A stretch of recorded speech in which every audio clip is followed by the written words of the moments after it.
आ गया अपना JEE main Sunil का एक और क्वेश्चन अपनी स्क्रीन पर लिखा हुआ है person pools a bucket of water from a well of depth h if the mass of uniform rock is m and that of the bucket full of water is m then work done by a person is। तो हमसे ये बोला गया है कि भाई साहब आपके पास क्या है, एक बकेट दी हुई है, बकेट को h हाइट के कुएं के अंदर डाला गया।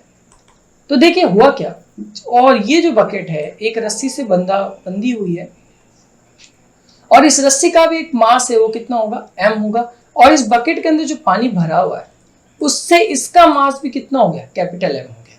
ठीक है भाई साहब, इसे आपको याद रखना होगा। ठीक है, तो अब हम यहाँ पर दो वर्क डन निकालेंगे। कितने निकालेंगे, दो वर्क डन।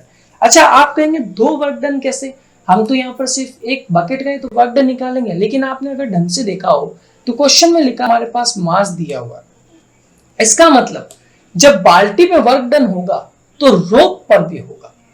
तो मैं सबसे पहले बकेट के ऊपर बात कर लेता हूं, जिसको मैं लिखता हूं WB। इस पर वर्क डन कितना होगा, mgh।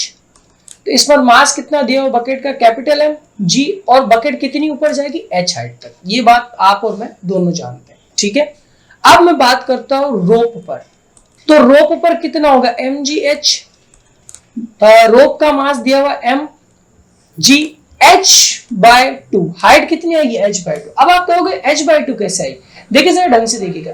ये इतनी लंबी रोप है, अगर आप इस पर टोटल वर्क डन निकालना चाहो तो आप नहीं निकाल सकते, क्योंकि होगा क्या, इसका मास यहाँ पर कुछ और, यहाँ पर कुछ और वर्क डन। तो अलग अलग मासेस के डिफरेंसेस की वजह से, क्योंकि रोप पूरी तरीके से एक जैसी नहीं होती है, तो हम उसका एक सेंटर ऑफ मास कंसीडर करते हैं। क्या कंसीडर करते हैं, सेंटर ऑफ मास। तो सेंटर ऑफ मास जो रोप का होता है वो होता है h/2 पर। इसको आपको याद रखना होगा। अच्छा, जब मैं सेंटर ऑफ मास का टॉपिक पढ़ाऊंगा उसके अंदर भी मैं बताऊंगा कि कैसे हुआ, क्योंकि जो सीधी चीजें होती है लाइक रॉड हो गई, कोई तार हो गया, कोई रस्सी होगी, उन सब पर सेंटर ऑफ मास h/2 पर यानी कि L/2 पर होता है। अब क्योंकि हम यहाँ हाइट कंसीडर कर रहे हैं इसलिए हमने h/2 लिया।